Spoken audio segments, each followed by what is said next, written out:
equally this afternoon.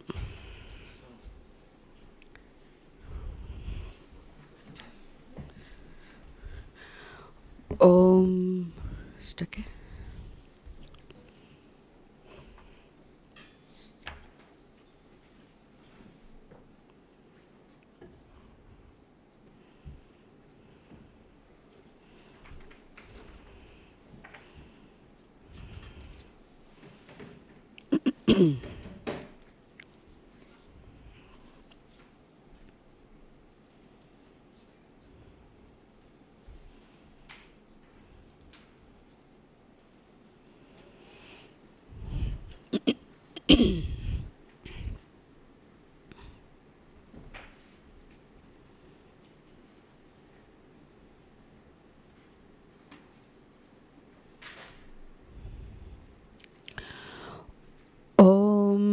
Hari ओम तत्सत् श्री गुरुभ्यो नमः.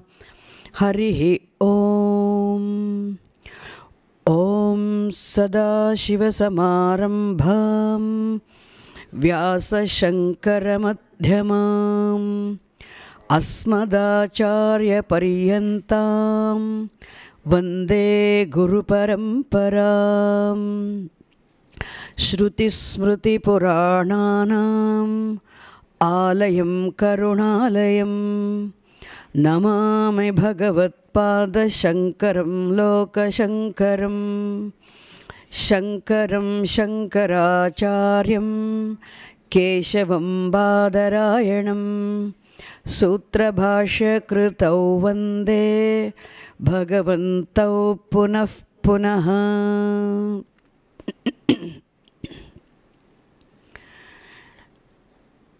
ईश्वरो गुरुरात्मेति मूर्तिभेदविभागिने व्योमवद्व्याप्तदेहाय दक्षिणामूर्तये नमः. ॐ सहनाववतु सहनौ भुनक्तु सह वीर्यङ्करवावहै तेजस्विनावधीतमस्तु मा विद्विषावहै. ॐ शान्ति शान्ति शान्तिः. ॐ शन्नो मित्रः शं वरुणः शन्नो भवत्वर्यमा शन्न इन्द्रो बृहस्पतिः शन्नो विष्णुरुक्रमः. नमो ब्रह्मणे नमस्ते वायो त्वमेव प्रत्यक्षं ब्रह्मासि त्वामेव प्रत्यक्षं ब्रह्म वदिष्यामि. ऋतं वदिष्यामि सत्यं वदिष्यामि. तन्मामवतु तद्वक्तारमवतु. अवतु माम् अवतु वक्तारम्. ॐ शान्ति शान्ति शान्तिः. ॐ यश्छन्दसां वृषभो विश्वरूपः छन्दोभ्योऽध्यमृतात् सम्बभूव समेन्द्रो मेधया आस्पृणोतु. अमृतस्य देवधारणो भूयासं शरीरं मे विचर्षणं. जिह्वा मे मधुमत्तमा कर्णाभ्यां भूरिविश्रुवं. ब्रह्मणः कोशोऽसि मेधया पिहितः श्रुतं मे गोपाय. ॐ शान्ति शान्ति शान्तिः.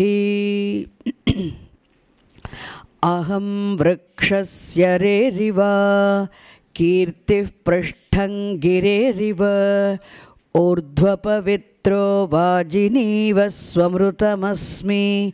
द्रविणगं सवर्चसं सुमेधा अमृतोक्षितः इति त्रिशङ्कोर्वेदानुवचनम्.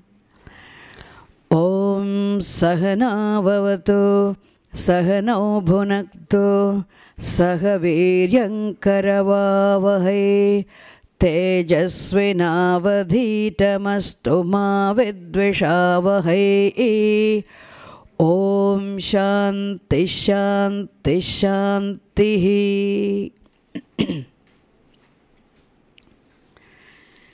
Straight away we'll move on to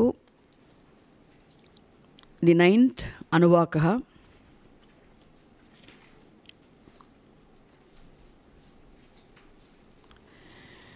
Navamaha Anuvakaha, 9th section, again begins with the Rig Mantraha, which comments upon the Atmananda, which was discussed in the previous section.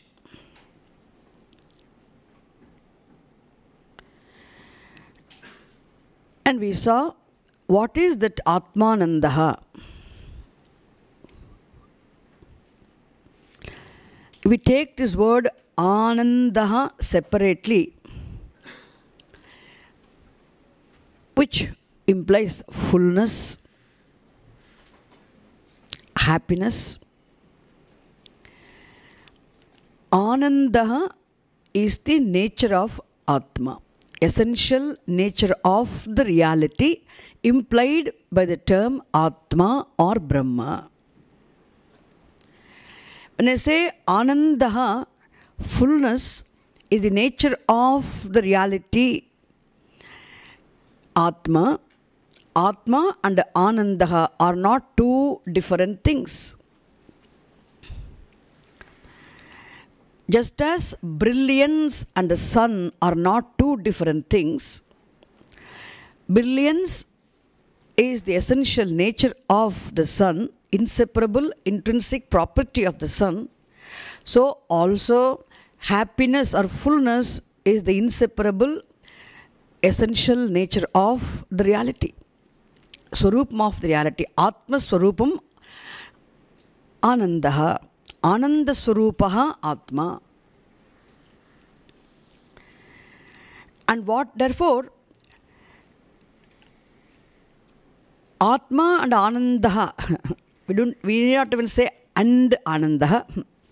Atmanandaha being very Atma itself,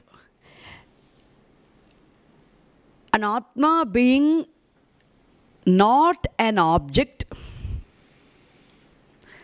of experience or perception, and Atma being the very Swarupam of the mind, the very Swarupam of every thought, very Swarupam of the experiencer. Atma can never be an object of thought. Atma, which is behind the thought, can never become an object of thought. Because thought itself comes into existence from Brahma. Thought itself is dependent on the existence of Brahma. Thought itself is dependent on Brahman for its existence, Brahmatma for its existence.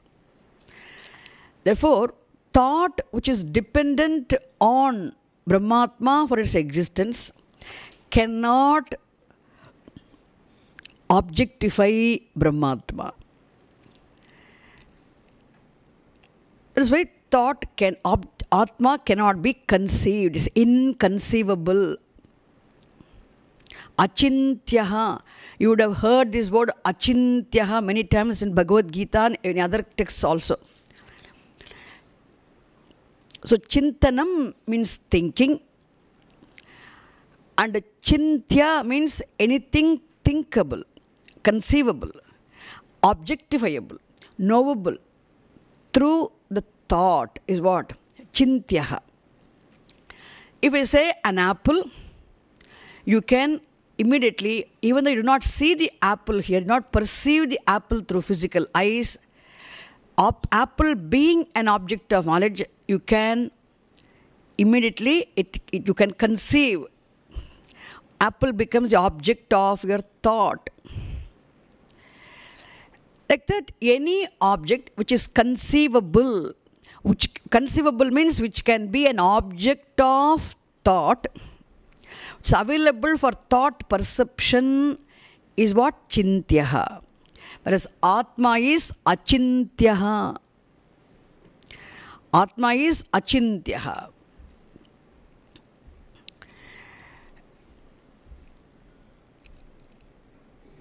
So, Achintyaha means, definitely you can add one more word which is not mentioned here. Atma is Aprameyaha.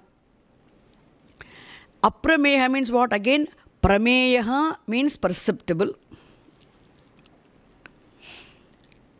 knowable, which can be known, which can be perceived through any of the sense organs, is Prameyaha. Prameya Vishayaha. But Atma being not an object, not even available for thought perception, therefore Atma definitely cannot be perceived through sense organs also. Therefore it is Aprameyaha. Because sense organs themselves are dependent on the mind for their existence and for their sentiency, consciousness, and for their being able to function as sense organs. If Atma cannot be conceived through thought, not available for thought perception, how can Atma be available for sense perception? There is also Aprameyaha. Achintyaha, Aprameyaha. And Atma being imperceptible, Aprameyaha. Atma being Achintyaha, inconceivable. Atma is also indescribable. It is not available for description of the words. Words cannot describe. It's indescribable. Even yesterday also I mentioned it. Repeatedly I have been telling, it's very important. Manasam, Vacham, Agocharaha, Atma. Word itself is an expression of manifestation of knowledge. And manifestation of knowledge itself is what? A thought.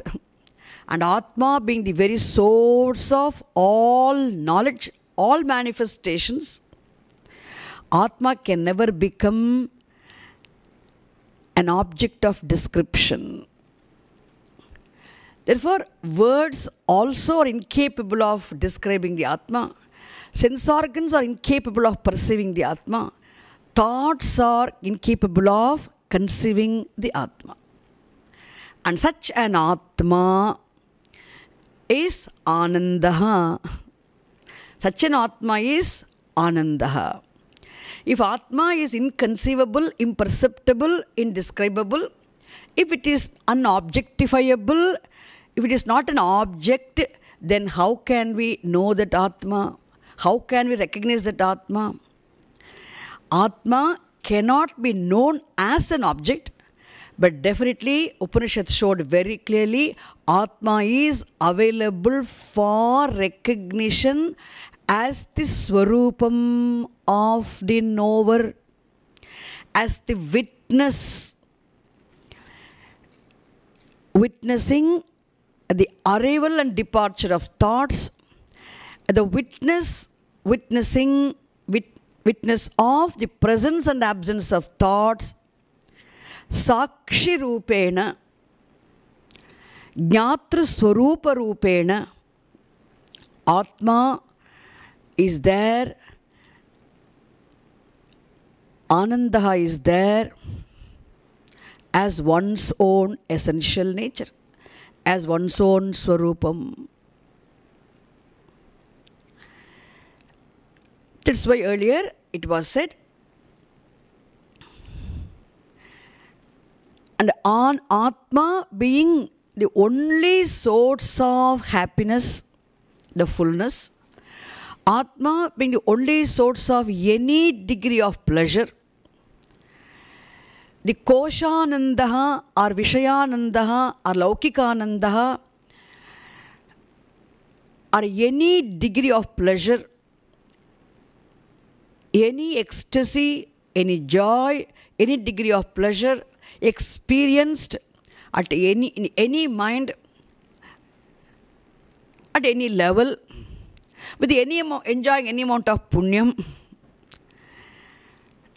or even with any amount of vairagyam also, that Koshanandaha also is reflection of the Purna Anandaha, Swarupa Anandaha, Atmanandaha. Therefore, the highest level of joy, highest level of happiness, highest degree of happiness, experienceable within this world of matter, is the happiness enjoyable as Hiranyagarbha in Brahmaloka. And the minimum degree of pleasure,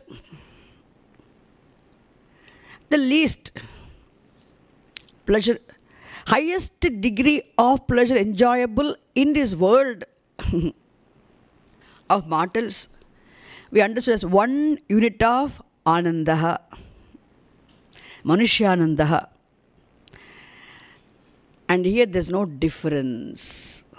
Even though one unit of Anandaha is Manushyanandaha, that's an ideal human being. There's no ideal human being at all. An ideal, perfect human being who is blessed with everything that one needs in life is only in our concept. There's only in our idea. There's no ideal person living in this world. Something or the other will be missing. If at all an ideal human being is there with all that he wants in life, and the sukham enjoyed by him is what? The pleasure he has is only one unit of Anandaha. And then if we add 20 zeros to that one unit, and how many billions and millions of units of Manushyanandaha is possible. And that is the highest, greatest degree of happiness enjoyable as Hiranyagarbha in Brahmaloka. Imagine, for which one must have slogged and struggled a lot, living a life of worship, living a worshipful, prayerful, highly disciplined life, performing rituals, practicing meditation, karma, upasana, samuchaya phalam also one needs. Not an easy joke. One has to earn that much punyam to go to Brahmaloka. That's why Brahmaloka Prapti is much more difficult than attainment of knowledge of Brahman here.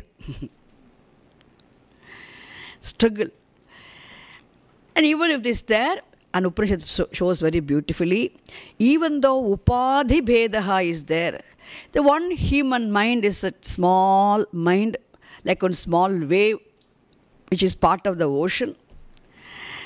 Whereas Hiranyagarbha's mind is what? Total mind.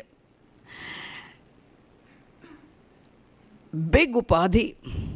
Naturally, reflection or manifestation of happiness obtaining in Hiranyagarbha Upadhi will be different from the reflection of happiness in terms of one unit of Anandaha reflected in, manifest in Manushya Upadhi, that is mind, definitely is different.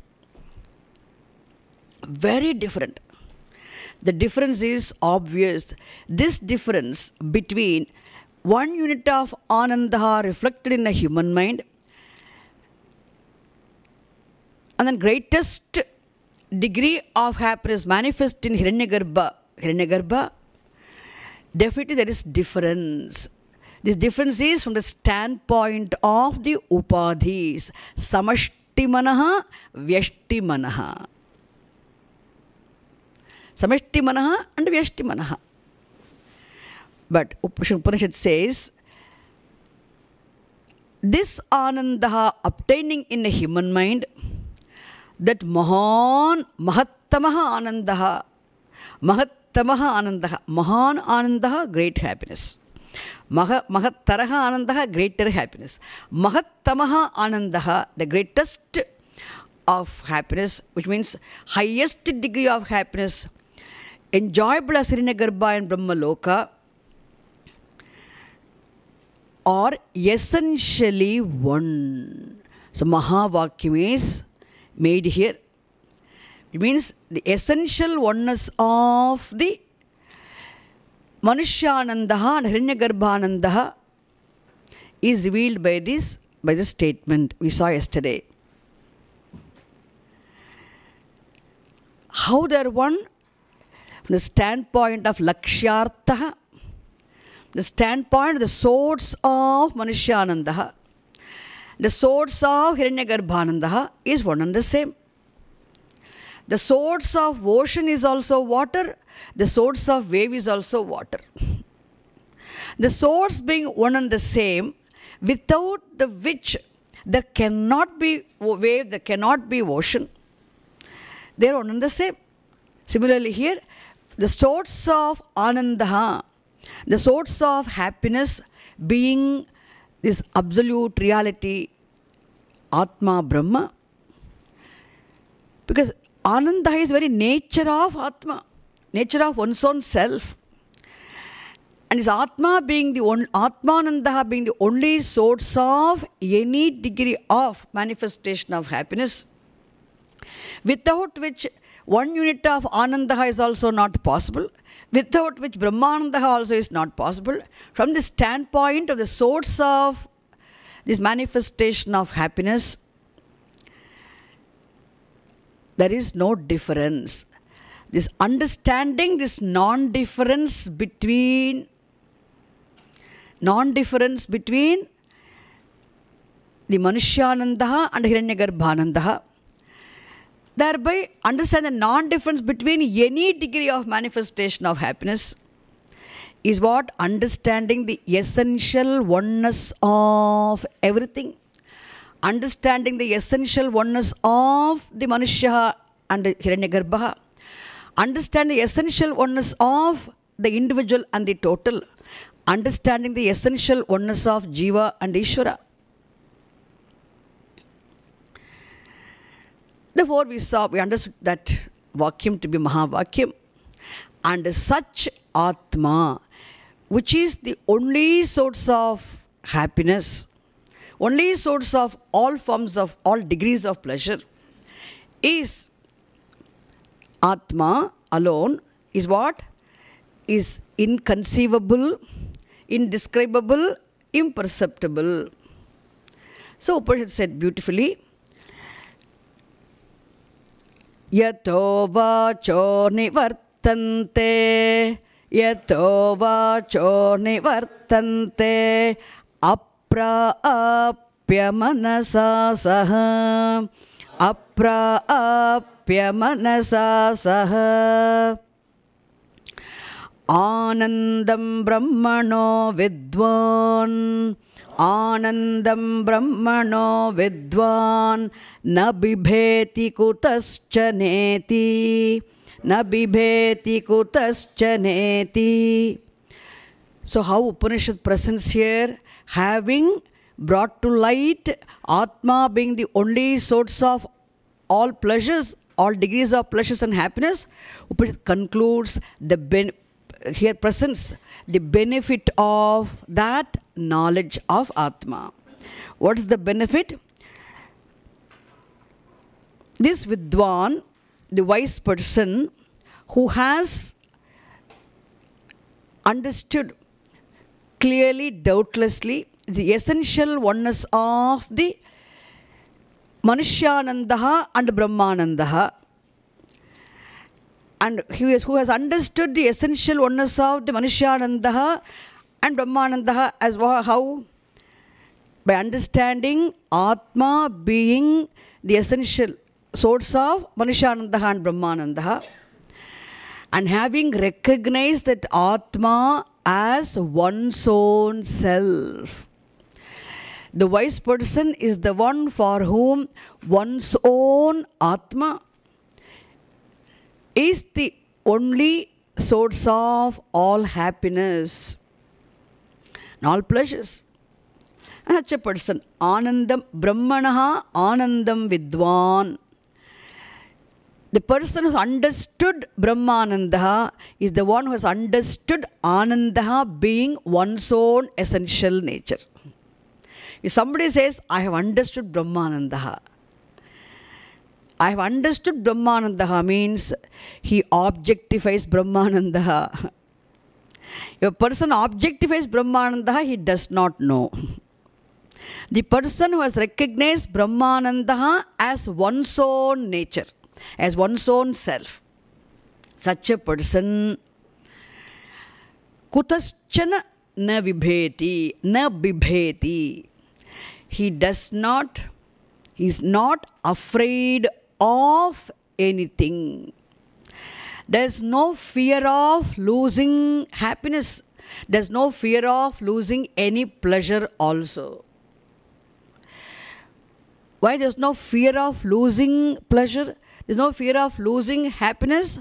Because it's his own Swarupam. Unless and until we understand Anandaha being one's own self, there will be fear of losing one's pleasure. It is the fear of losing one's pleasure is also what? Fear of losing one's security. That is when all our reactions, all our other problems, the hurts and guilts, everything happens. So here the wise person, kutaschana na bibheti. He is not afraid of anything. Because no external situation, no external condition. One question. It's said that whoever builds a temple gains the merit that gaining Brahma Loka. True? What's the question?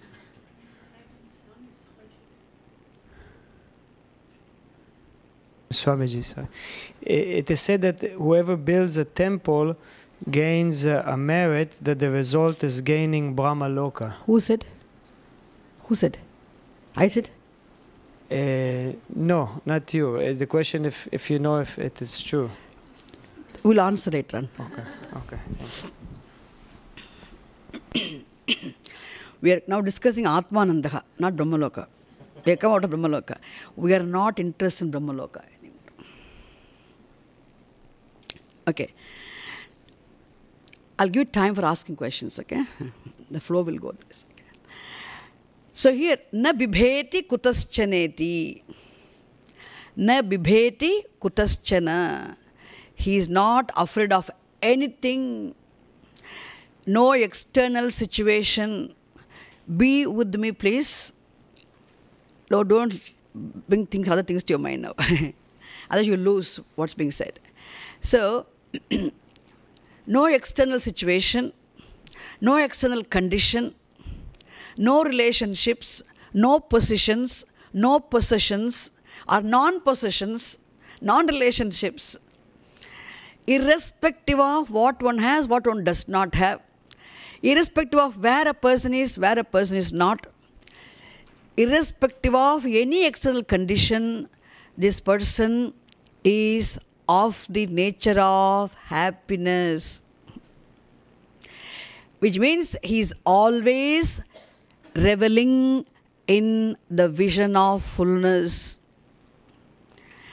Esther said one more word. He abides in his own essential nature of fullness.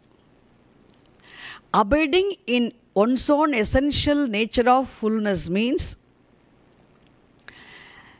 being endowed with ascertained, unforgettable, ever remembered vision of one's own essential nature being Ananda, and being blessed with unascertained, doubt-free vision of the essential oneness of the reality of everything. And such a person is the one who has the greatest luxury of reveling in the vision of fullness. I always say this, there's no greater luxury than reveling in the vision of fullness of one's own self. So here, this person, na bibheti, no more insecurity, no more fear of losing anything, there's no more fear of not being able to attain anything. There's no anxiety for such a person, anxiety involved in acquiring what one wants to have. There's no anxiety involved in preserving, protecting what one has acquired. So yoga and kshema, vishaye bhayam nasti. There's no struggle. Okay. Aham ananda asmi. This is the vision of the wise person. And all that is here is also Ananda. Sarvam Ananda. Aham Ananda. There is no second thing other than Ananda. Other than Atma. Why? Anything else other than Atma is Mithya. Mithya is resolvable. Pravilapana yogya. Anything else which is Mithya means it is as good as non-existent. You have to see everything here is Atma, which is Brahma. Such a person, what is the benefit? What is the benefit of knowledge? How does this person who does not, not that he simply knows the truth, he has the clear, doubt-free, ascertained vision of the truth. Simply knowing the truth also sometimes may be doubtful, may involve doubts, it might not have been assimilated. Then unassimilated, unascertained, doubtful knowledge is as good as ignorance. Here Upanishad talks about the person who has clear, doubt-free, ascertained vision of the truth being one's own essential nature. Thereby, he who has ascertained vision of the truth being essential nature of everything. Thereby, one who does not see a second thing other than the truth, which is Atma or Brahma. Such a person, how does he enjoy the benefit of knowledge? Jnana phala anubhavaha. Okay? That is why you can never experience Atma, but you can experience the enjoyment, you can experience the result of the benefit, knowledge. Enjoyment of the benefit of knowledge.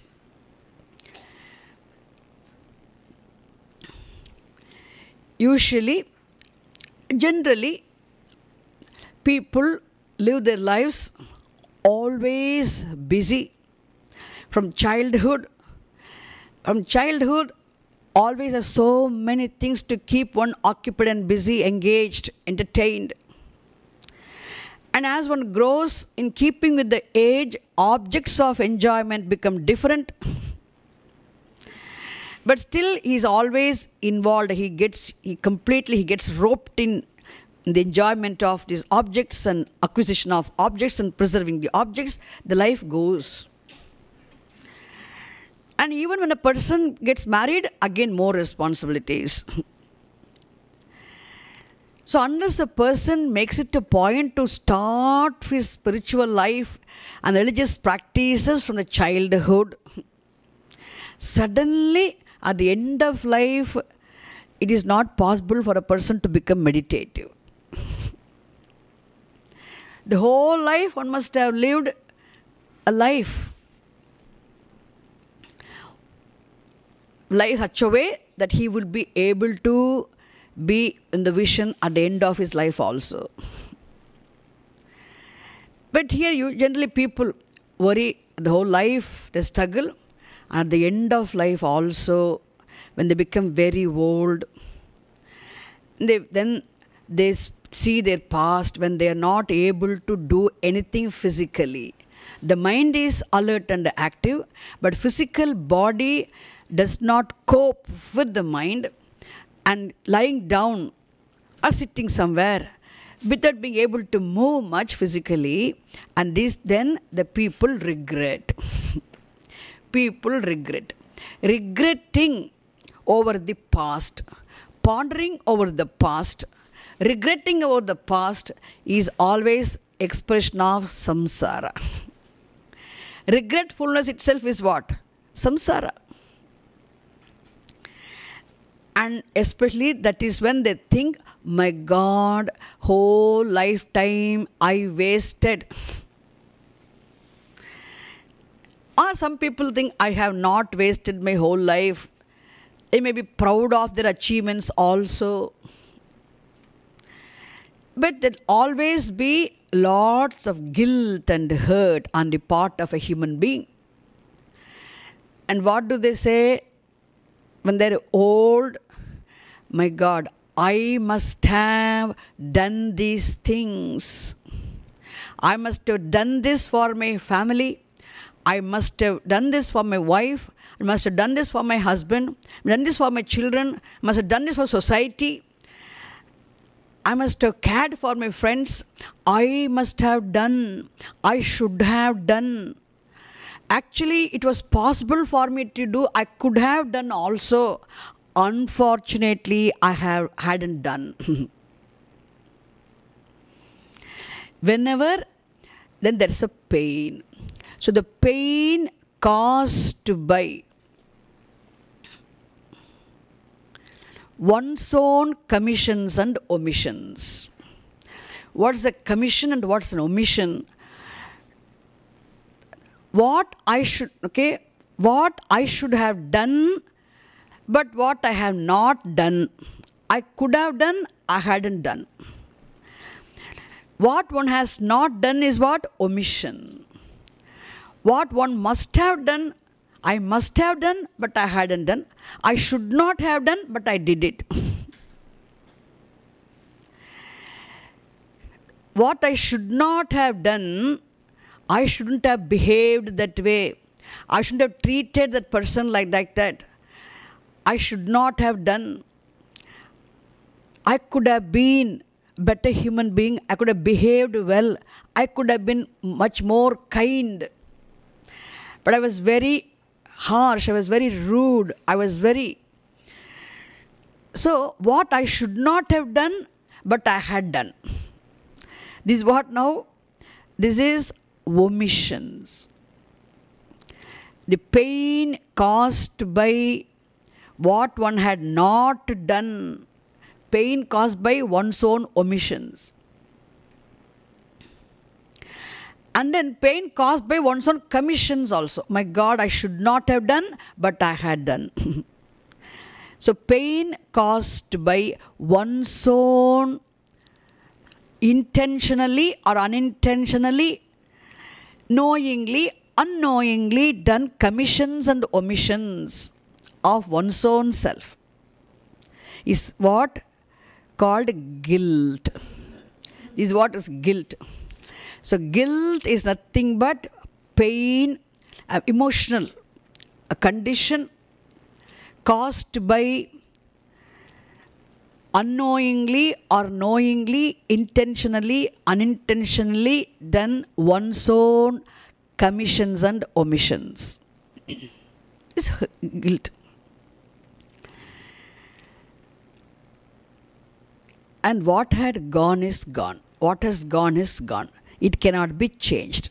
And brooding over the past is a waste of time. You are missing the present also. You are wasting your present precious time by brooding over the past. Then, guilt is over. What is hurt? Others should not have done to me this, but they did it. My children should not have done to me this. My husband should not have done this to me. My wife should not have done this to me. My friend, my God, I trusted my friend so much, and she or he should not have behaved with me like this. My business partner should not have cheated me like this. What others should not have done, but still they have done it. Then what they should have done also. My friend must have behaved like this. My friend should have done like this, but she didn't do. So pain caused by others' behavior, commissions and omissions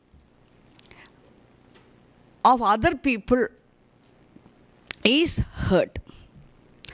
So pain caused by one's own commissions and omissions is guilt. Pain caused by others' commissions and omissions is what? Guilt, hurt. Anyway, hurt is also pain, guilt is also pain. In fact, when you are not able to do anything and sit quietly without doing anything, that is why this idle man's mind is a devil's workshop. That is when all these emotions will crop up and then they will completely, they'll grab attention totally. You will become an absent to this world. You will be brooding over. You'll be so upset and sad. And Upanishad says, when those guilt and hurt, this pain in two forms of pain, as guilt and hurt are not there, means definitely this person, the jnani, who is enjoying the greatest luxury of reveling in the vision of fullness as his own self, aham anandaha, such a person, definitely the inadequacy being not there, insecurity being not there, there's no raga dveshas. Likes and dislikes do not disturb him. Strong likes and dislikes are not there.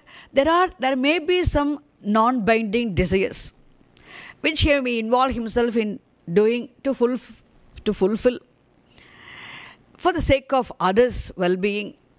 And even then he is not dependent on the fulfillment of any desires for his happiness and security. So that's why independent. He is free from the hold of not just desires, from the hold of anger, likes and dislikes, jealousy, hatred. So, of course, guilt, this mainly hurt and guilt, pain in the form of hurt and guilt. He is free. Therefore, his mind is what? Absolutely tranquil mind. Is absolute tranquility is the mind. Absolutely tranquil mind is a wise person's mind, because all these disturbing emotions are resolved.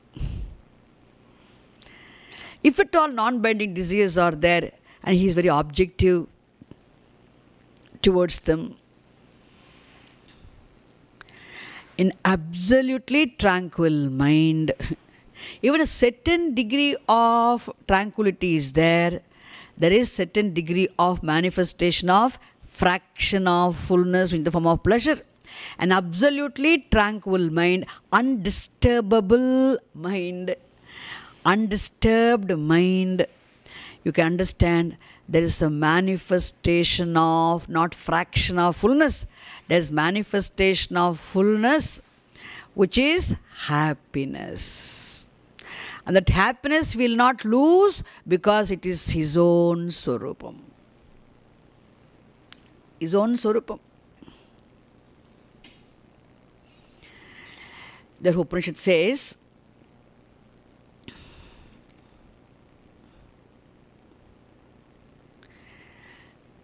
we also, every time we do this Shanti Pataha, we say this 3 times Shanti is for the removal of Tapaha.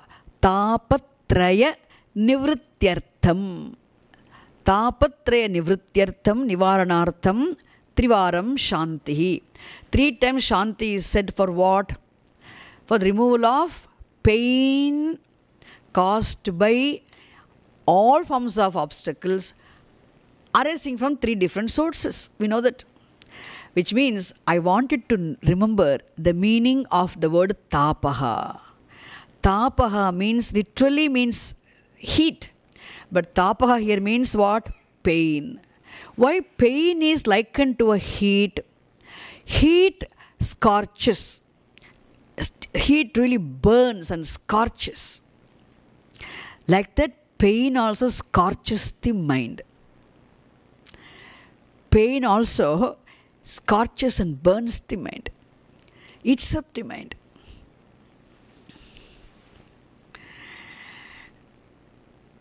The burning, the heat even dries up the mind. That's why pain is also said to be tapaha. Not only heat is tapaha, pain is also tapaha. And here Upanishad says, and the tapaha is noun, tapati is a verb. Tapati is a verb, tapaha is noun. Tapaha, heat or scorch, no? This heat which scorches. And tapati means what? Scorches. So Upanishad says, Yetam havavana tapati, etam havavana tapati, yetam ha vava na tapati. Yetam means what? Him. This person. Etam is objective case form of yeshaha. Etam, him, this person. Which person? The wise person. Who is the wise person? For whom Anandaha is one's own Swarupam, one's own self. This person, havava means what? Not at, no, at all. Na ha vava. Na means not. Ha vava is emphatic expression to say not at all. At all. Tapati. So, guilt and hurt do not scorch this wise person at all.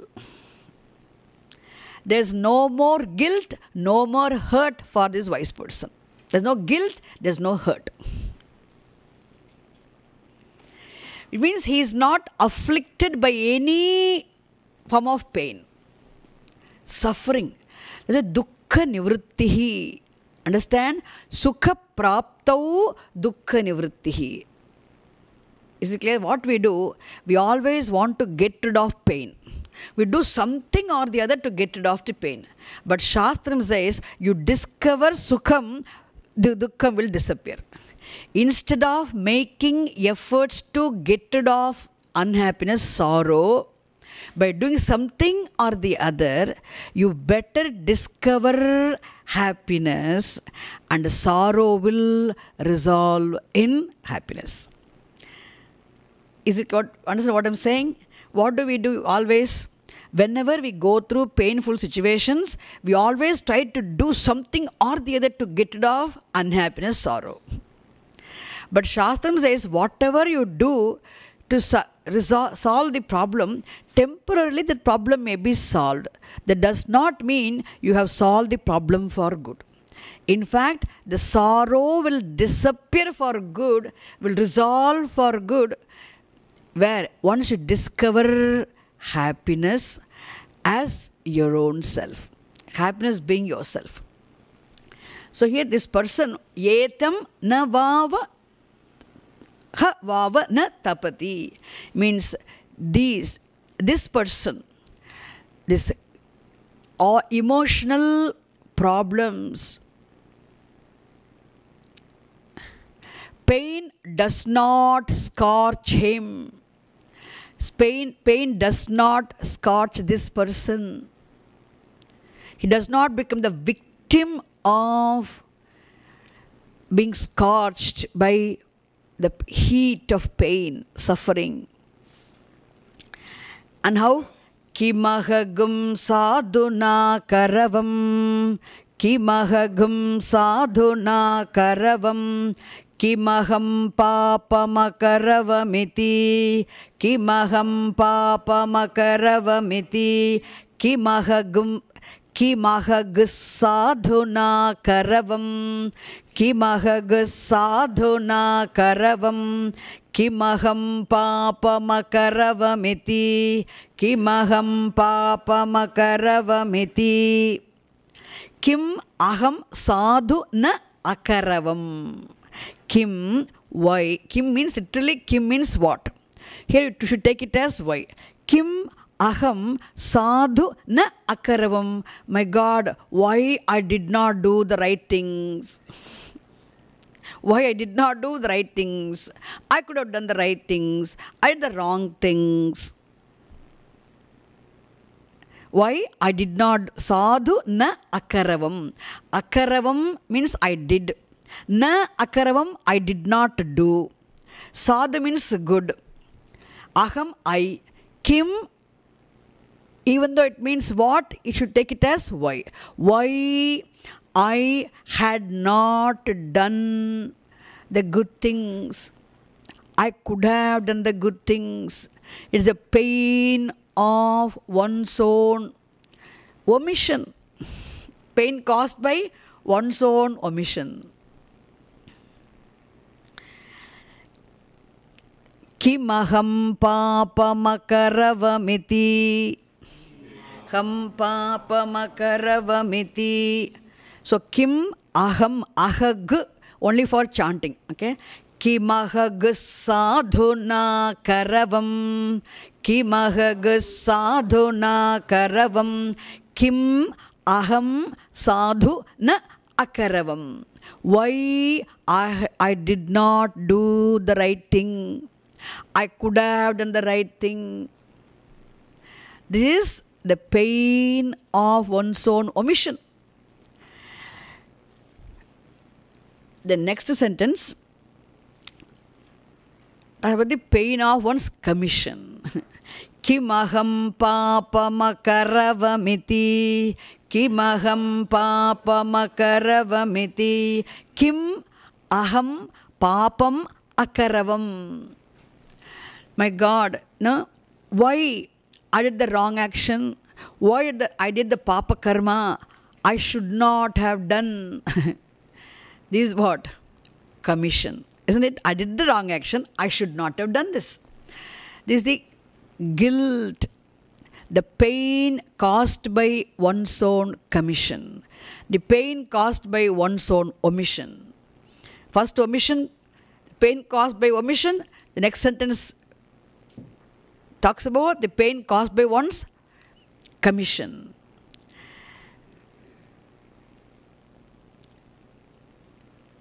And this, always such regretfulness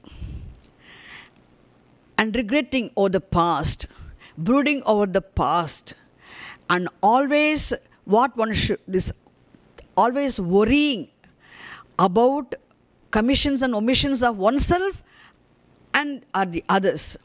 They're going through this pain of hurt and guilt is actually a symptom of samsara that is possible only where ajnanam is there.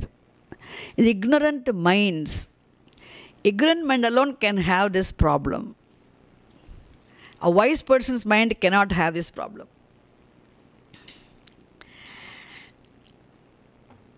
See here, this ignorance belongs to intellect.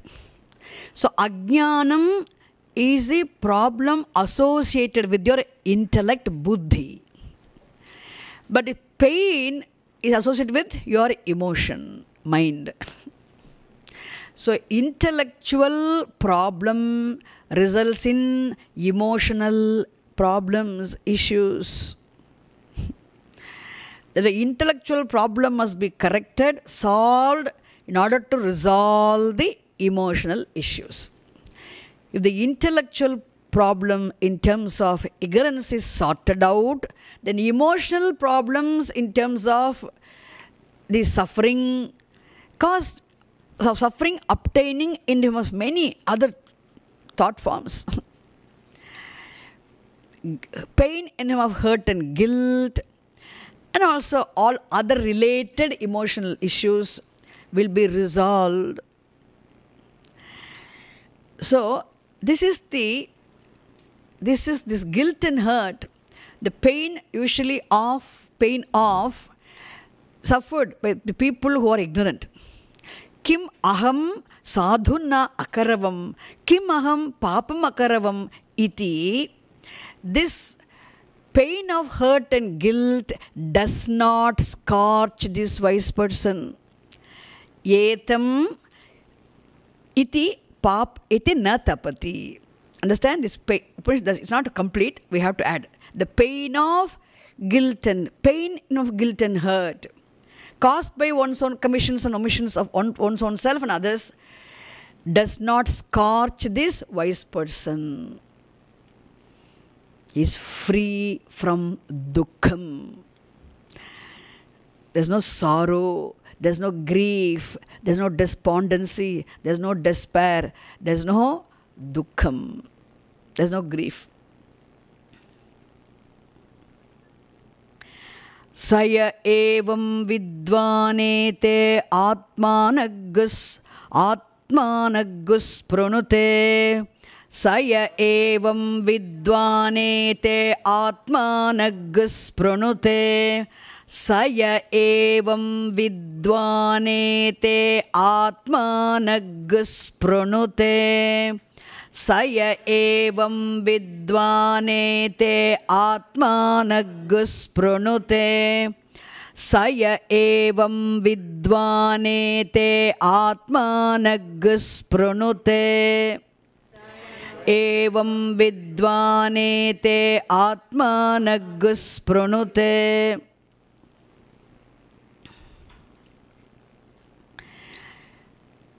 Saha Yaha evam vidwan. Evam vidwan means the person, he who is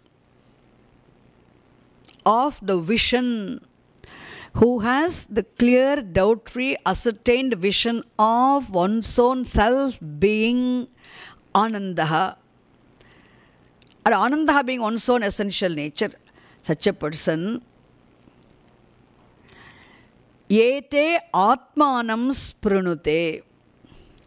The word sprunute has different meanings. One meaning is strengthens, another meaning is perceives. How does a wise person perceive the hurt and guilt? Why I am saying, even listen to me carefully. Until this person became wise, before he had this clear vision, when he was ignorant and when he was as a human being, he also must have done something wrong. There's nobody who's a Mahatma here. Born Mahatmas are not here. Being born a human being, they become Mahatmas. In keeping with the maturity of a person can have the vision, can be blessed with the vision any time in his lifetime. So only Bhagavan is the only Purushottama, the one who is absolutely fault-free, flawless, is only Bhagavan. So Bhagavan is called Purushottama. Every human being has our own flaws and limitations. Even this wise person, when he was, okay, before, you can see people, Valmiki, his example. How Valmiki? No, Valmiki was just a brute and thief, and he was killing, looting. How Valmiki was originally. And Valmiki became Valmiki Rishi. So, like that, any Mahatma, any Jnani could have been, when a person was ignorant, might have committed wrong things. He might have, then there must be commissions and omissions on the part of a wise person also. But an ignorant person will be scorched by his own commissions and the pain caused by commissions and omissions. Whereas a wise person is not scorched by such commissions and omissions. He is relieved of all forms of suffering. Therefore, Upanishad says here, ye te. Please, saha yaha means the one who, what the wise person, that wise person who sees, sprunate means who perceives or who sees, yete means these two. Yete is a pronoun, the dual pronoun. Yete, yeshaha, singular. Yete, yesha, yete, etaha. Or yetat, yete, etani. You can say yete means these two. These two what? These two pain and pleasure. Sorry, not pain. These two guilt and hurt. The twofold pain. Isn't it? It's regretfulness in the form of guilt and hurt, or guilt of one's own commissions and omissions. These two, okay? He perceives them. Sprunate perceives. This wise person, Vidwan, he perceives them as one's own self. He perceives them also as Atma. Guilt is also Atma, hurt is also Atma, Dukkham is also Atma. Why? Everything else is Atma.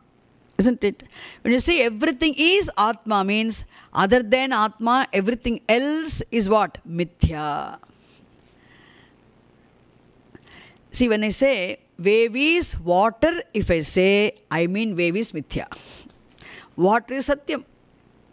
He sees everything is Atma. He perceives, he sees his own guilt and hurt, his own commissions and omissions, the pain caused by commissions and omissions also, he perceives it as Atma.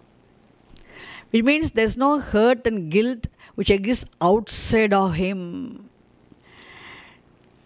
He does not say, I am hurtful. He does not say, I am guilty. Instead, hurt is myself, guilt is also myself. There's no hurt and guilt outside of me.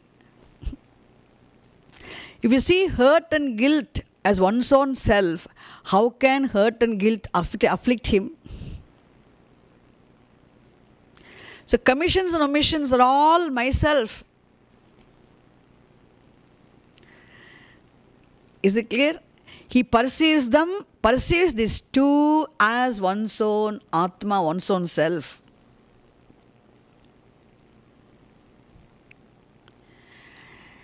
Which means, listen to me carefully, all these become very, very insignificant for a wise person. What is so big and real and important for an ordinary person?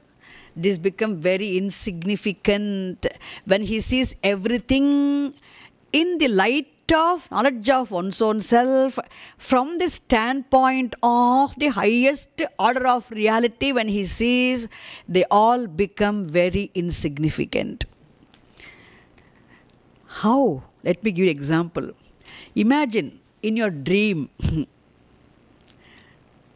thank God is dream. Without dream, how can we teach Shastram?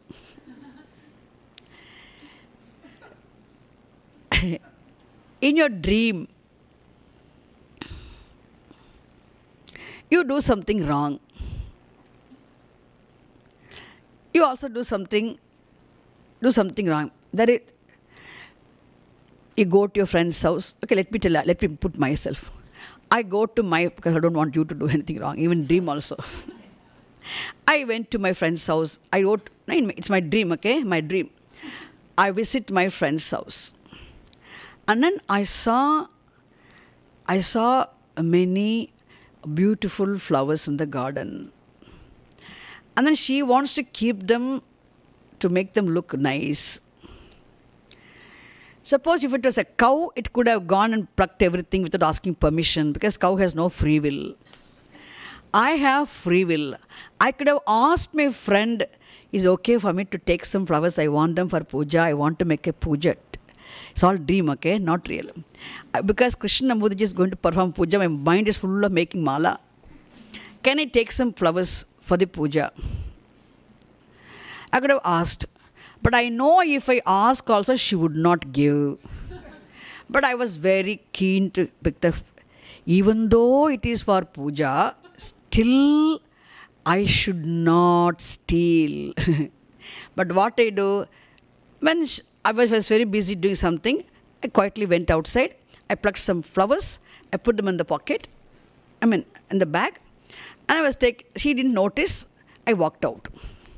I brought the flowers. I made a nicely mala. I gave it to the puja, and I became very, very goody person. Goody person.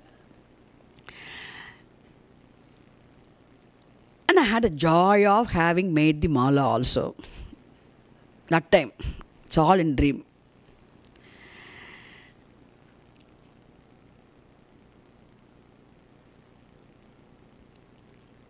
And not only that, I also scolded her servant maid who stopped me.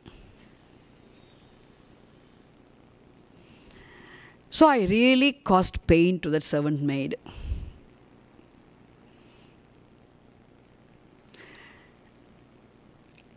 Then luckily I wake up.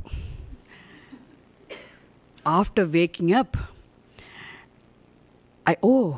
thank God, it is only I did not do the wrong thing of stealing flowers for the sake of puja. Bhagavan would not accept my flowers. If I get Mahapuja, flowers for the puja also by doing something wrong. Oh my God, I should not. It's very wrong to hurt another person by saying something offending, harshful words. Apapam. I shouldn't have done it.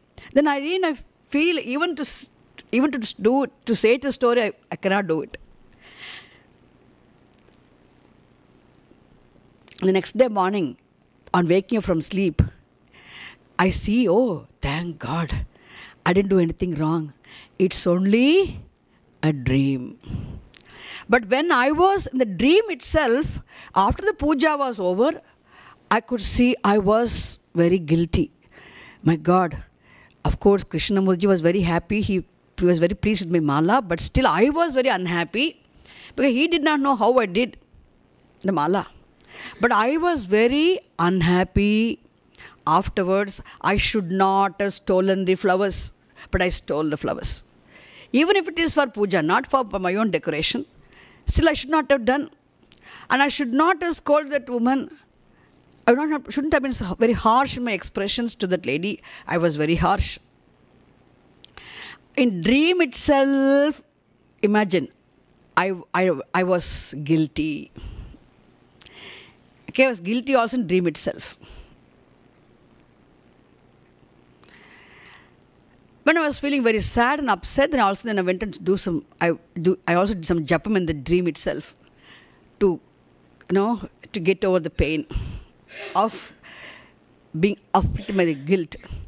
Then suddenly, I wake up. Then, my God, I'm relieved of the guilt. I'm relieved of the commissions, the omissions. Why? When I see myself as a waker, please, very important thing. When I see myself as the waker, my identity now is with the waking body, mind, sense complex. So, as a waker, from the standpoint of the waker, I see the commissions and omissions and the guilt of my dream becomes insignificant. Is it clear? But as long as I was a dreamer, it was very real, so painful. But as a waker, that becomes insignificant. It's not real. It's all mithya. Similarly, when your identity is shifted from Annamayamatmanam upasankramati, Pranamayamaatmanam upasankramati, you transcend Annamayaha, Pranamayaha, give up the identity with the body, mind, sense complex, shift the essence from Annamaya, Pranamaya, Manomaya, Vijnanamaya, Anandamaya also, then you abide in yourself. Resolve your essence in Atma.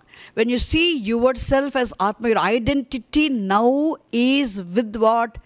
Even though for Loka Vyavahara, identity is with body, mind, sense complex. But without forgetting your absolute nature, what you are essentially. Okay, without forgetting Aham Atma Asmi, Aham Brahma Asmi, absolutely. Having this clear vision, but still having identity with the body in relatively for Vivahara. When you see yourself from the standpoint of the all-pervasive existence consciousness, limitless existence consciousness, Atma, Brahma, highest order of reality.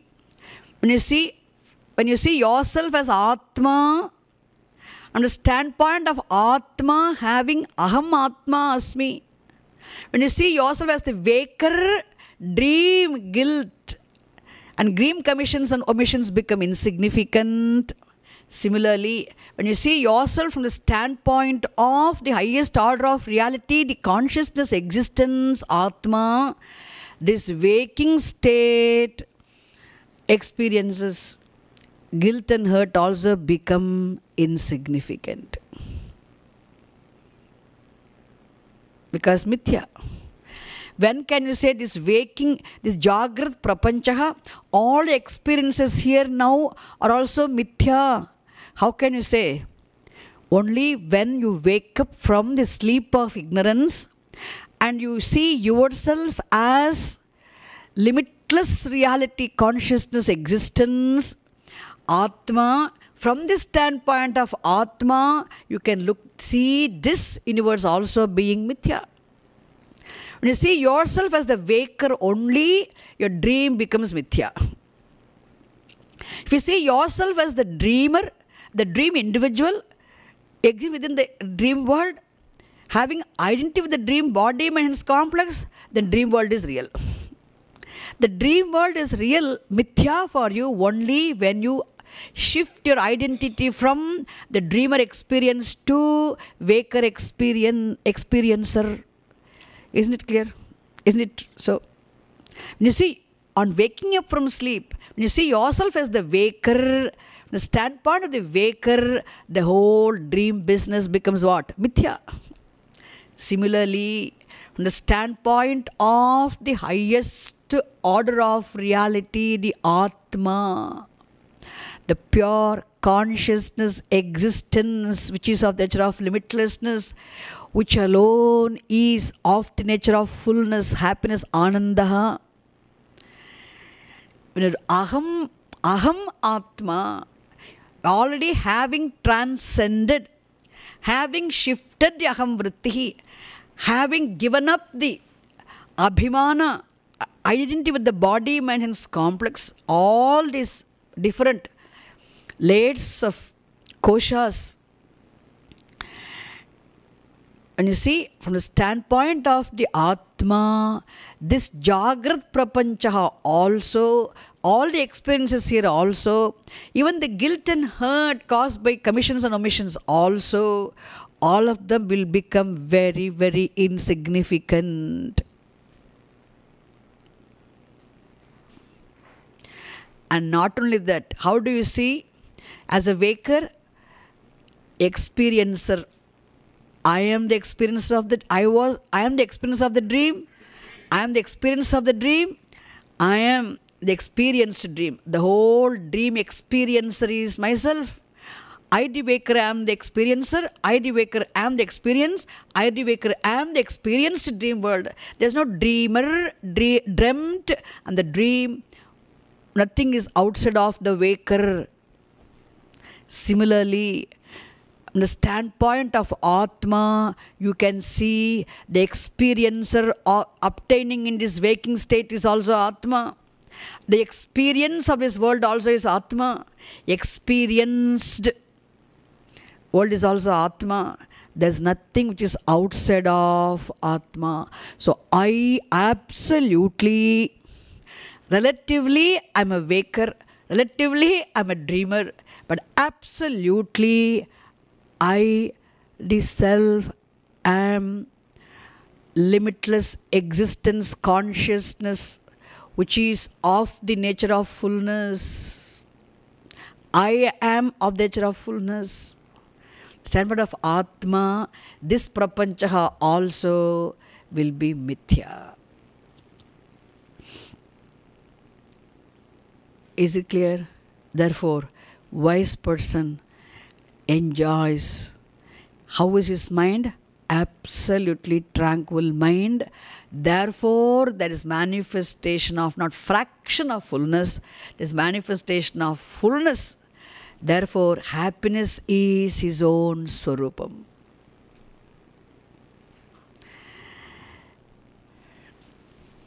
Is it clear? Now, Ubhe vaisha, ubhe vaisha, ete atmanagus pranute, atmanagus pranute. Upanishad repeats its sentence. Only one word changes, ubhe. Ubhe means both. Both. Both the pain,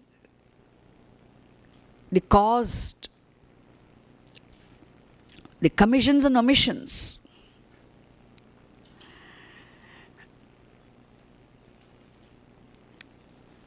Of one's own self. He sees all those commissions and omissions of one's own self. Both.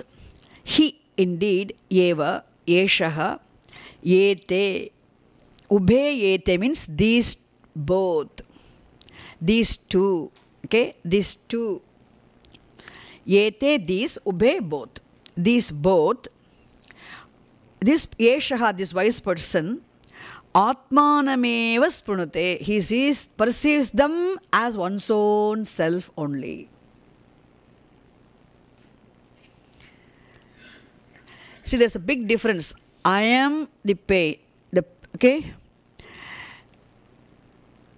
I have pain is different from the pain is seeing the pain is non-different from me. I have the pain means what? I have the pain means you see the pain as an object, isn't it? You see something else which is there other than yourself. You see it as something different from you. If you say pain is also me, everything is me means pain, any degree of pain is only in the form of a thought. Isn't it? Pleasure also is a mental disposition. Pain is also another mental disposition, opposed to each other. Pain and pleasure. So any mental disposition does not exist outside of Atma. Isn't it? Therefore, pleasure, not only Bhagavan, Paramatma is a source of pleasure. The pain also is non-different from Bhagavan. When you see something being non-different from Bhagavan, what does it mean? Mithya.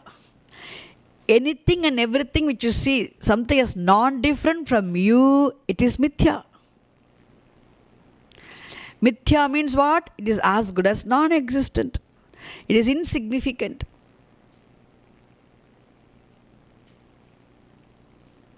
You see, the wave is non-different from water means what? Wave is water means wave is non-different from water. Because wave is water. Wave has no independent existence outside of water. Therefore, wave cannot afflict the water, being mithya. Similarly, all forms of thoughts, pain is also thought, pleasure is also thought. All manifestations. Anything and everything which enjoys existence is manifestation of the same truth. When this person sees this guilt also, commissions and omissions also, hurt also as one's own self. Sees everything being non-different from oneself. Everything is mithya.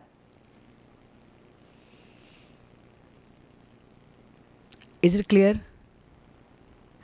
You must nod your head. Yes or no? If you know, please say no. Not clear. Because we are of this orientation. Bhagavan means no evil, no suffering, only good. No, you have to say everything is Bhagavan. Dharma is Bhagavan, adharma is Bhagavan, pain is Bhagavan, pleasure is Bhagavan, loss is Bhagavan, gain is Bhagavan, success is Bhagavan, failure is Bhagavan, everything is Bhagavan.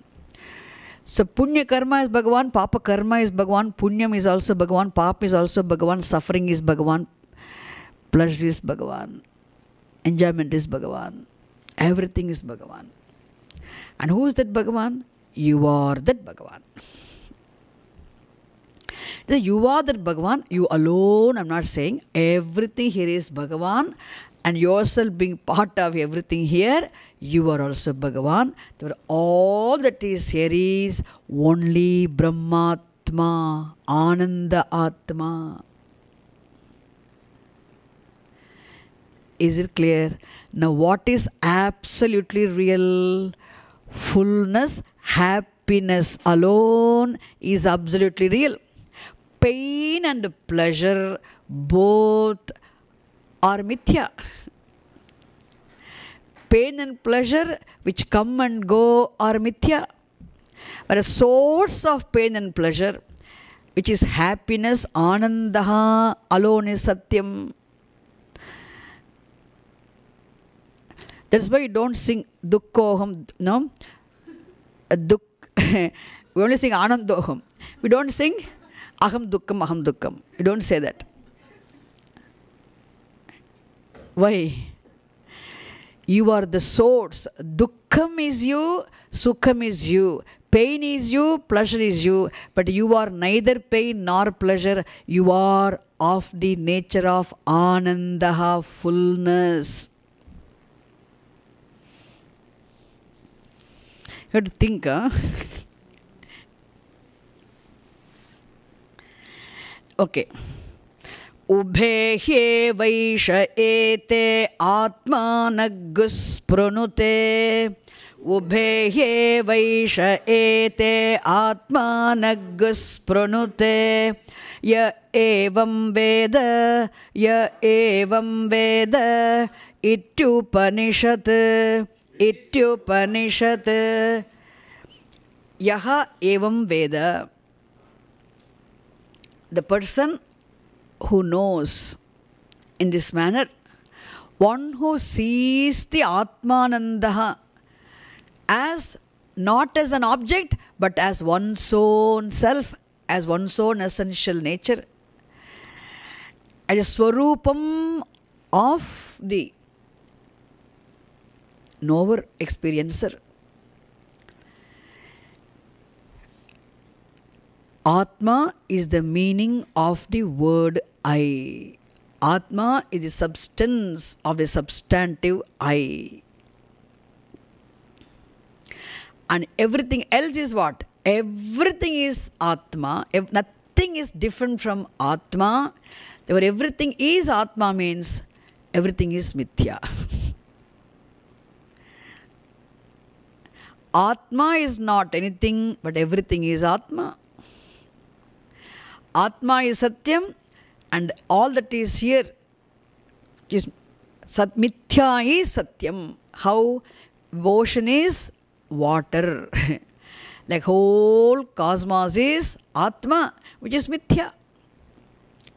Mithya means it is as good as non-existent, which means what is only Brahma. And Aham, that Brahma, Asmi. Person who knows this, that person, for him, when he sees himself from the standpoint of the absolute reality, Satyam and Mithya are two orders of reality. Satyam is the highest order of reality. He sees him from the standpoint of Atma, the consciousness existence. Mithya is insignificant.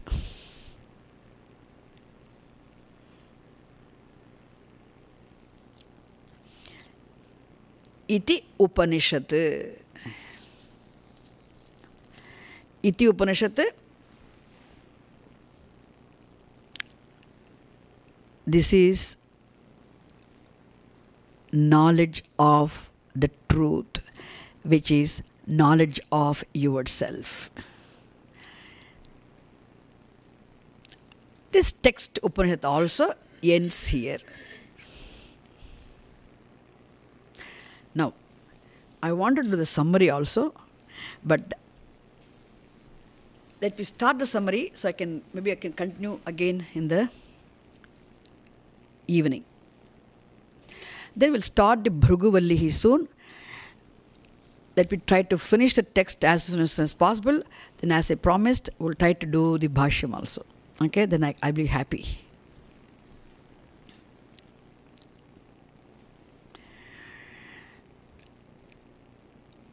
The summary of this Brahmananda Valli.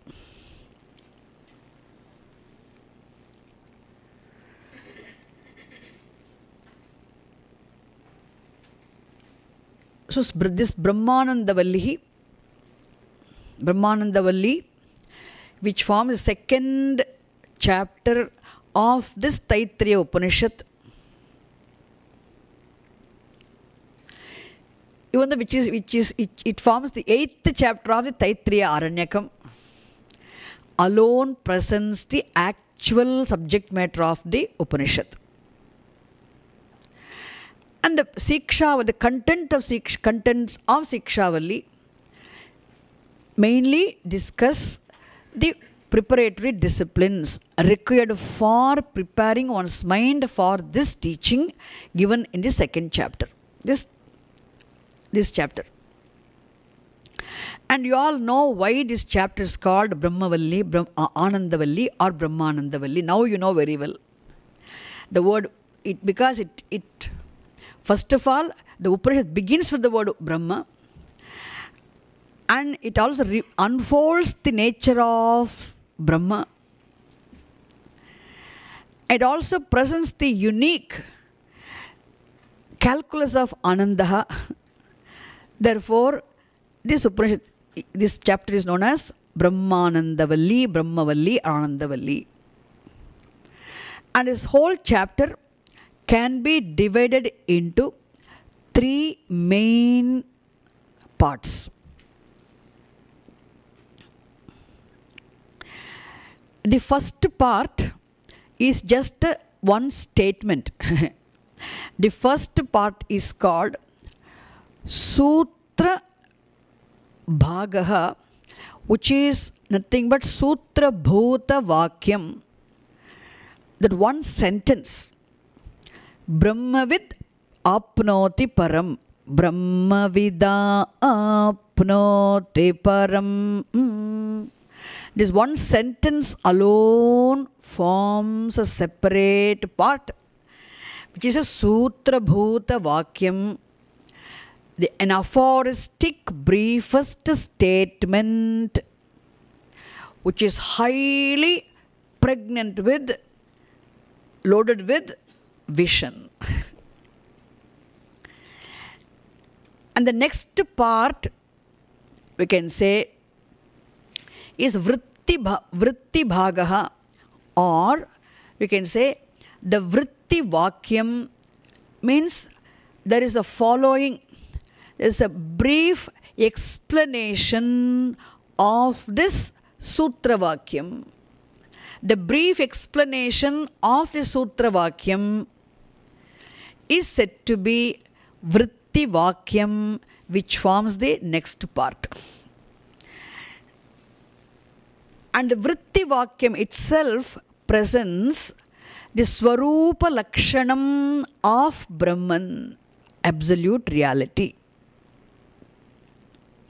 And the Vritti Vakyam also briefly states where Brahman is available for recognition.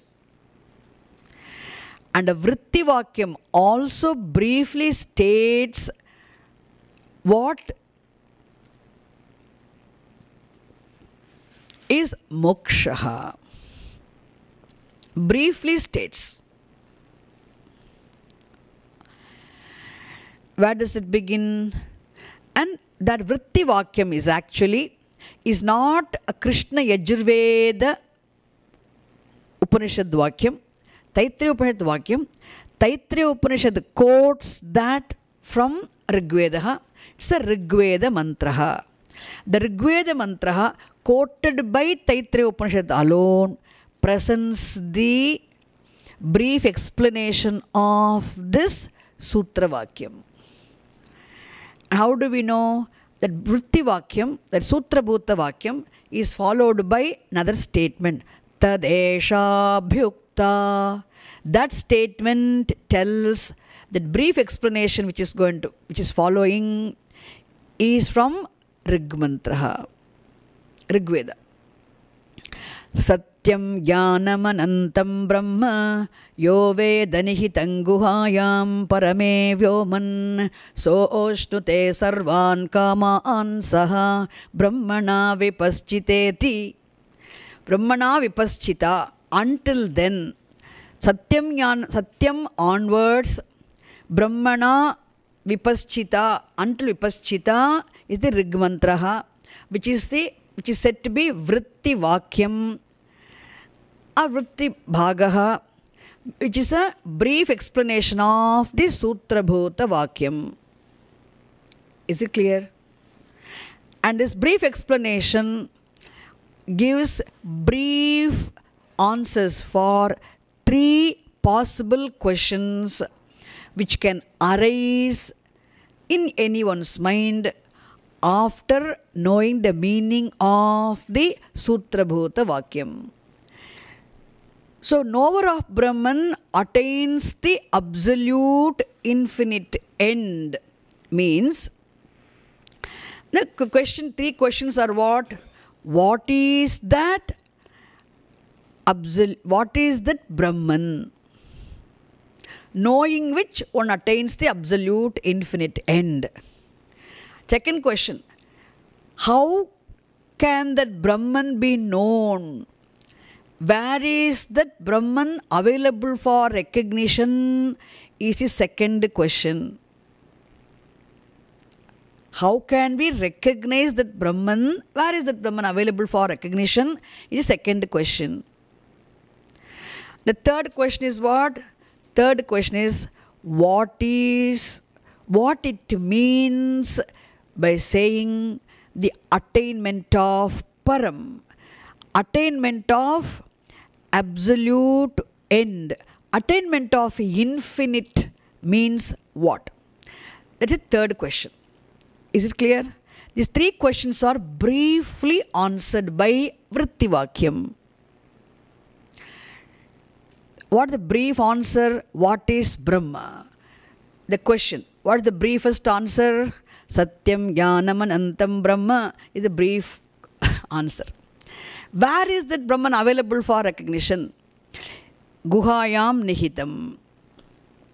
Yo Veda Nihitam Guhayam Parame Vyoman. Parame Vyomni Guhayam Brahma Nihitamasti. Brahman is available for recognition in the cave of mind, obtaining within the space of the heart. Secret is revealed. Okay. Then, next question. What does it mean by saying attainment of the infinite end? There, the wise person is said to be the enjoyer of all pleasures simultaneously. The wise person is said to be the one who enjoys all pleasures simultaneously.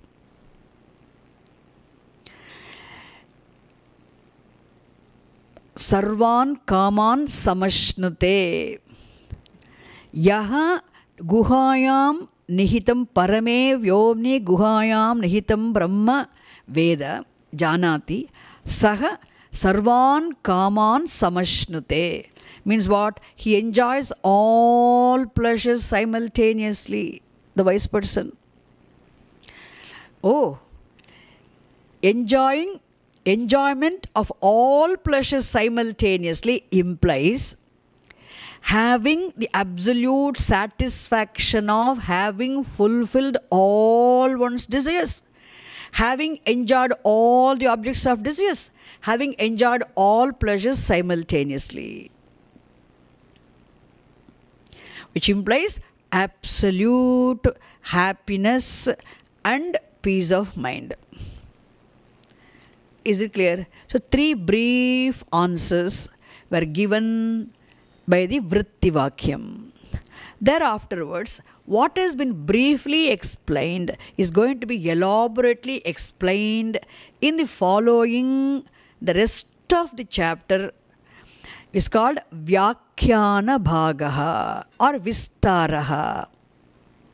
Vistarana Bhagaha or Vyakhyana Bhagaha means elaborate explanation of these three answers briefly given in the brief explanation called Vrittivakyam. So what is briefly explained is further elaborately explained. Why should it be for elaborately explained? Because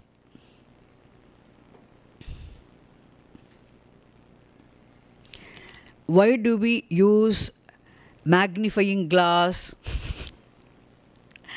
I'll ask you the question. Suppose you ask you to see something and a very, very, very tiny, and you're not able to see. Not able to see. Then what do?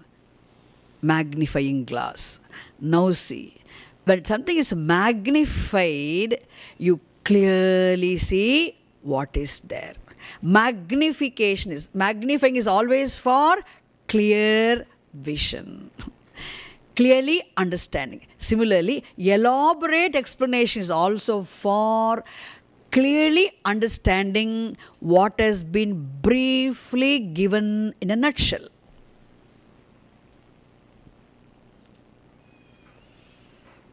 It's okay? Now first, the Vyakhyanam begins. Where does the Vyakhyanam begin?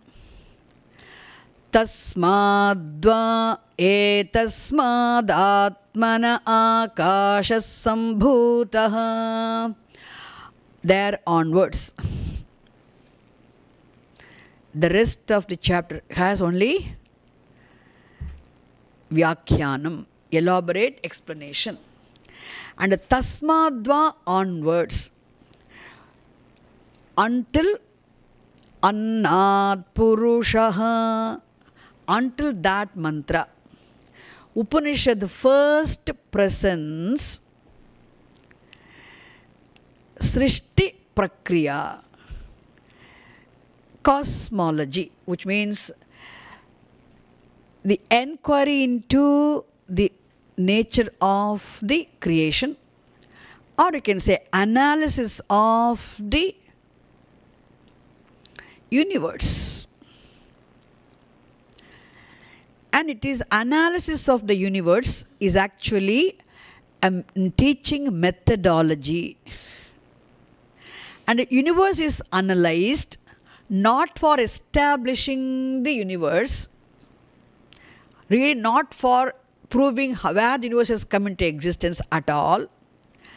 The universe is analyzed. Analysis of the creation is actually to understand Brahma.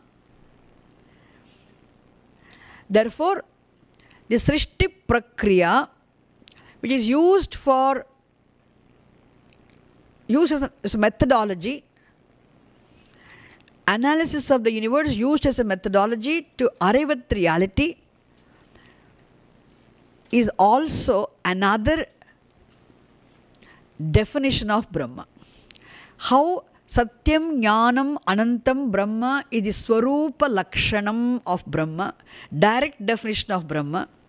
Srishti, analysis of creation, is an indirect definition of Brahma. What indirect definition? Instead of saying what Brahman is, what is the essential nature of Brahma, it is presented, Brahman is presented as the cause of the creation. The Brahman is presented as the source, or the only source of origination, only source of sustenance and existence, the only source of resolution of the whole.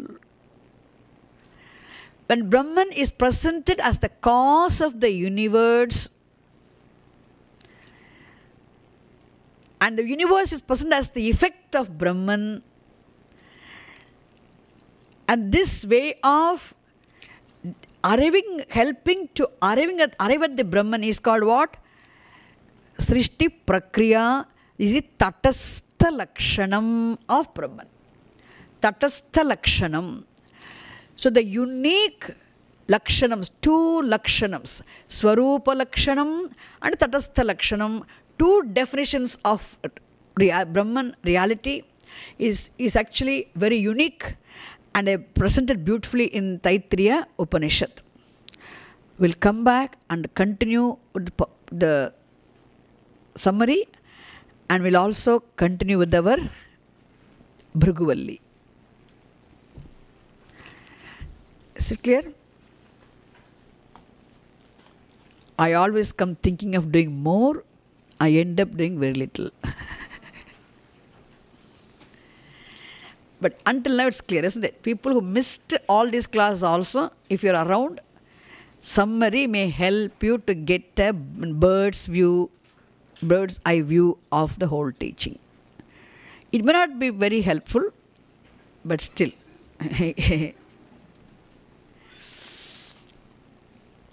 Om Purnamadah Purnamidam Purnat Purnamudachyate Purnasya Purnamadaya Purnamevavasishyate. Om Shanti Shanti Shanti. Harihi Om Tat Sat. Shri Gurubhyo Namaha. Harihi Om.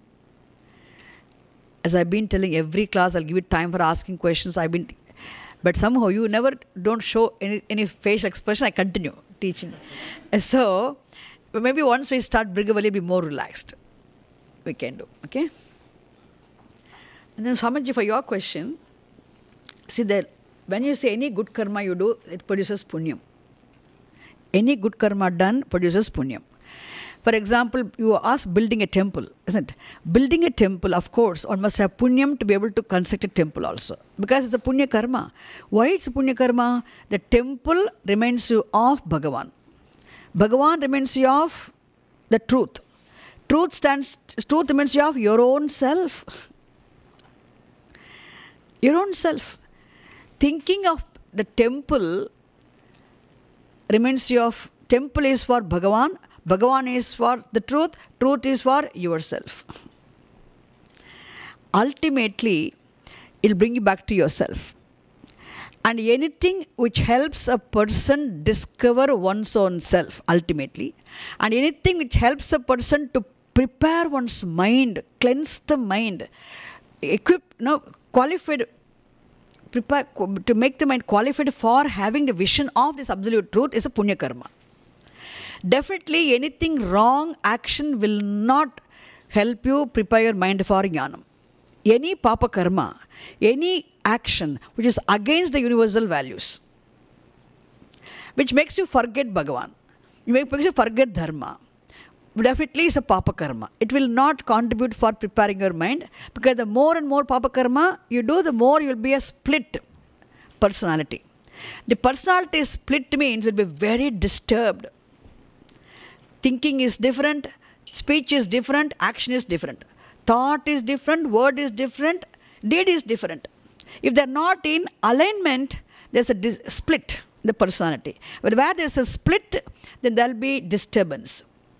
Where there's disturbance, no peace. No peace means even ordinary Koshananda is not possible. Where is the question of having Brahmananda? Not possible. Therefore, Punya Karma, anything which reminds you of Bhagavan, the truth, anything which contributes for preparing your mind for jnanam is Satkarma. And Satkarma is what always said to be producing punyam, and that punyam will bless a person with certain degree of happiness in keeping with the intensity.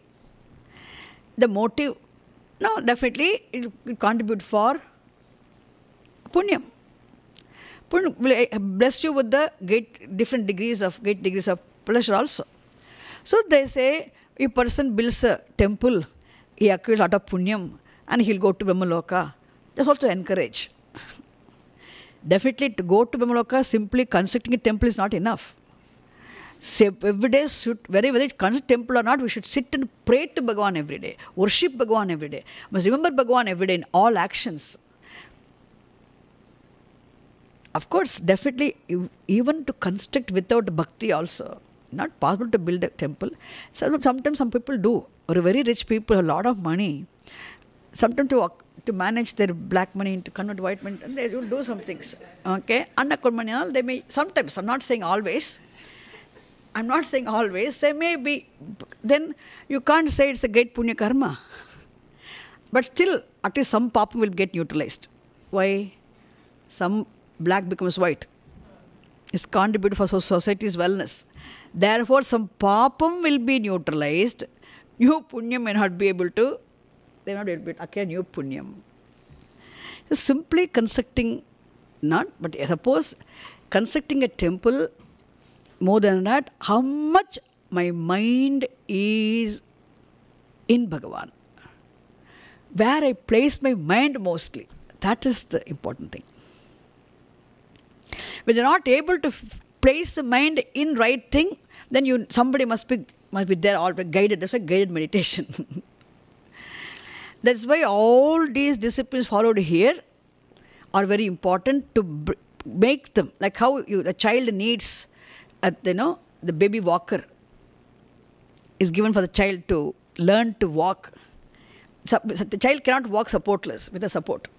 Learns to, initially, until the child is able to walk by himself or herself, you need to give the baby walker. Like that, all these disciplines we're following here are important until we become independently, calm and quiet, without any support. I'm calm, quiet, I can dwell upon. Until then, we need all these things. That is why every small thing is validated here. Everything is, ultimate aim is what?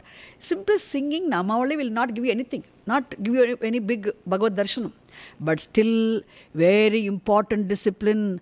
It contributes for preparing your mind for Bhagavan. It reminds you of Bhagavan. Name reminds, when you sing Rama, Hare Rama also, Nama reminds you of Bhagavan. So you're forced to place your mind in the Bhagavan. That is why singing is important, chanting is important, building a temple is important, temple worship is important, performance ritual is important. Everything you see, you have to validate in the light of a bigger picture of what is the purpose, ultimate purpose of doing all these things. Have you answered a question, Swamiji? Om Shanti Shanti Shanti.